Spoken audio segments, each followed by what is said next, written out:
And now I'd like to hand you over to our first speaker, Uncle Dean Kelly. Thank you.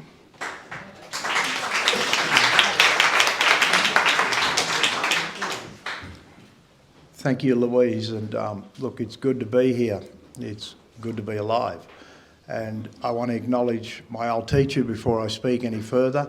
And I will explain what I said in language. It wouldn't be fair to you just to speak like that and not share that with you.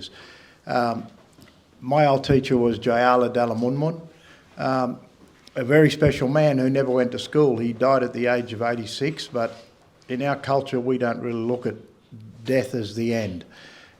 It's like an old tree. When an old tree falls over, the young tree sprouts up, but the old tree keeps on giving back to the land in different ways, in the deterioration. But my old teacher had 5 teachers, and he talked about lots of things in those teachings, and one of the things he talked about was 5 of them talking to him at the same time, one student, and then walking him around in circles in the bush. And for a lot of times I didn't ask my old teacher, why did they do that, Uncle? Because you didn't challenge the knowledge you were given. You weren't allowed to. It was a discipline thing, it was a respect thing. But through humour, because that's what kept that old man alive and keeps me alive as well, is humour, being happy and laughing and having fun.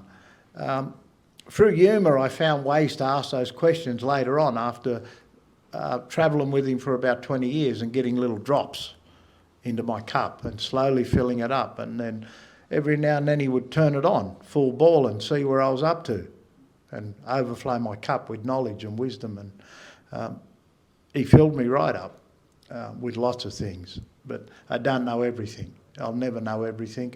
I've just got to accept that. But he was very special, and I got game enough and I said, Uncle, why did they do these things to you? Why did they walk you around backwards in the bush, in circles, lots of times?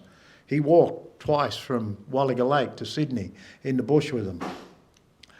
And he said, sometimes they turn me around backwards and make me walk backwards in the bush with them, and still 5 of them talking to me, and 3 at the back, 2 at the front, and they'd swap over. And he had to answer the right one. And if he answered the wrong one, whack. No, wrong answer, you're not listening. 5 still talking to him. I said, why did they do that, Uncle? He said, they gave me 2 university degrees in how to understand it. How to understand nature, the greatest teacher, biggest classroom, largest university. That old man, in my opinion, was an old tree, but he was also a scientist and a professor of nature. He could feel that little ant over there, or that little snake that no one sees. Feel. And he taught me a lot about eyes and ears and people and humanity, and he said, eyes and ears are a distraction. He said, you want to learn about sacredness, you got to feel it. Trees can do that. They got lots of energy, and we can't fly away like the birds with energy. We've got to stay grounded to these trees and everything that's around them. But trees are very important to our life and how we stay alive, because the number one thing we're taught in about 3rd grade is that they give us fresh air so we can breathe. They change our poison into fresh air. And others might say, no, that's not true and all this, but it's what I have been taught. Now, I've got to get back to the welcome quickly and just tell you what I said in language, okay? That's important. Nura is country. That's the first word I said, okay, after I identified myself as a Yuin man. Then I said Gamarada. Gamarada is friend. I also acknowledged the Gadigal people, the Guigal people, the Bidjigal people, the Cobrigal people of the Sydney area, and the language groups, the Darug, the Gundungara, and the Dharawal people. And again, there's a lot of people that are experts on language now, and I don't speak a lot of language. Not a lot. I've got lots of language, but I'm frightened that it'll get changed by writing it down. See, I wasn't allowed to write things down. And I'll get to the tree shortly, you know, but I wasn't allowed to write things down. My old teacher said no. He said, I'm 83 years of age and I can remember what happened yesterday. If you can't hold a memory overnight, there's something wrong with you. I'm meant to have Alzheimer's, he said. So he kept on telling me that and reminding me. So before he passed, I said, Uncle, can I have your memory when you go? He gave me more than his memory. My wife reckons he gave me his heart, because sometimes I speak and I don't have to think because of what I've been through and what I've been given. And again, I don't know everything, but I've been through the old ways. And that's still here on the southeast coast. That old man was the last proper teacher of culture. And there's culture up here and there's culture way down here. And I've been into the depths of it. And I had to go through the torment and the torture to get the teaching and the healing that comes with it. So I live in the bush. My job is in the bush. And I don't want to talk too much about that because it upsets me, because you can change one word in the job that I have in government and twist it all around and cut that tree down. These mobile phones, they're the first mobile phones in the world, ever. Don't need batteries. Telstra and Optus don't own them. And all I need to do to use them is hold respect. But they come off a tree that was at least 500 years old. I have the scientific names for all of that stuff, like Eucalyptus pilularis. What's another one? Heliocarpus reticulatus. I have all that stuff. But when them old fellas got me, they said, no more of that fancy stuff. That's showing off. This fella and that fella. And what they taught me about is that the rock was my mother, the tree is my brother, and the water is the blood in my veins. And I am country, but the wonderful thing about that is that you guys are too. We are human beings, and all human beings have come from the land. And that's what I was taught. And it's not about shape, size or colour. It's about intention and spirit. And if you bring the right spirit, you can see a big picture. You've got to keep that spirit clean and free of all that contamination like mobile phones and computers. That stuff blocks you up and fogs you so you can't see your way. But there's a big picture out there, and this tree stuff is very important to all of us, that we recognise how important not just the tree, but everything that's with it and everything that's connected to it. Trees are us upside down.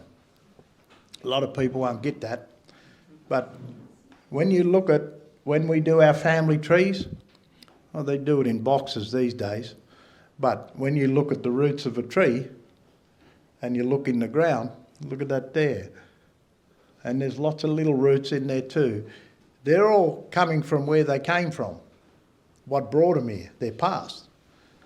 We do the same, but we go like that. We come down from our grandparents and so on and back and back and back. But we came from the land just like the old tree. And we can learn so much from just sitting next to an old tree and not saying anything. The most important stuff I ever did with culture was in silence. All the really important stuff, the deep stuff, you feel. You don't see, you don't hear. You block all that out so you can really feel what's in an area. And people talk about sacredness. A lot of people are looking for sacredness. Again, you have to feel it. Spirituality, you have to live it. You can't see it. People might think they see it, but spirit is a living thing inside you, and then it's all around you. So my old people were given two gifts in the beginning, what we call creation. The Creator, you guys have got creators, I'm sure you believe in God or Jesus or someone, a higher power. My Creator is Dharma. That's what I believe in. And my evidence is on my mountain down south on Woollahra, the Mother Mountain. And the story of creation is in a straight line from the west to the east, going from the bush to the ocean. And it's all there to see. And some people asked my old teacher, how did the old people get them rocks in place like that? The woman, the man, the gifts, the totems, all this stuff. And Uncle, because he had that humour, he said, oh, they had sky cranes and they lifted them up here on the mountain because they couldn't work out how old this stuff was. And Uncle had a story about the mud churning over on the camp where the old people were. And when he asked the people who know stuff, you know, and I don't want to criticise anyone, but they know about things like rocks and trees and stuff like that, and soil. When he asked some of the experts about it, they wouldn't give him an answer for when that mountain was last active as a volcano, because the story is that old. There's a site on the north coast that's 16 kilometres long, 22 metres wide and 8 metres deep. When the old fellas worked out metres, because they only worked in foots or inches or whatever, and this old man who I'm talking about lived till 118 years of age, he worked it out in metres. The 16 kilometres, the 20 metres and 8 metres, and it was all shell and bone, big long midden from the mangroves to the mountain. When he worked it out, he said it would take 120,000 years for a lot of people to eat that much seafood. How old is Aboriginal culture? It's not old, it's ancient. And it's still keeping us alive because there was no separation between the rock and the tree and the water and the people. And that's what we've got to start to look at. What are we leaving for our children? Are we leaving problems because we need and want? And the way you'll understand that is you drive a motor car, you got a laptop, you got a phone. They're all products of the land. When you go back to where that car came from, the body is metal, that's a rock. The grease, the oil, the tyres, rubber. What's a rubber? A rubber tree, ain't it? I don't know, I'm not an expert. I've just been taught things about what we're doing and how we're destroying ourselves. It's not all doom and gloom, not for us because we won't be here to see it, but humans will destroy themselves. They're trying to save the koala, they're trying to save the platypus from who? From us, what we did. I just read a little article about a lady studying the lyrebird. Lyrebird's very important in my language, it's Narranaran. Narranaran talks all languages, speaks to everyone, all dances, all ceremonies, very important. One time on my sacred mountain with my old teacher, the lyrebird's voice copied these clapsticks and counted us out. Every time we go in, we count how many go in, and on the way out, we count how many come out with the clapsticks. Well, the lyrebird did it for us to tell us to get out of his country. We'd had enough, we'd taken enough in knowledge. But we really got to start to look at what we're doing, because where these came from, off that Eucalyptus paniculatum, okay, grey ironbark, they cut that down because it became dangerous to people. And it was 500 years old at least, probably older. So I kept that tree alive through these old mobile phones. But they cut it down because it was going to fall on a human. My old people lived here for a long time. I won't put a date to it. And I've been to lots of special places. One that I can talk about is Mungo. I've been there where them old people were found. You know, because of the respect I have in community and the work I do and the spirit I carry. But we're not looking after country people. We're not doing that.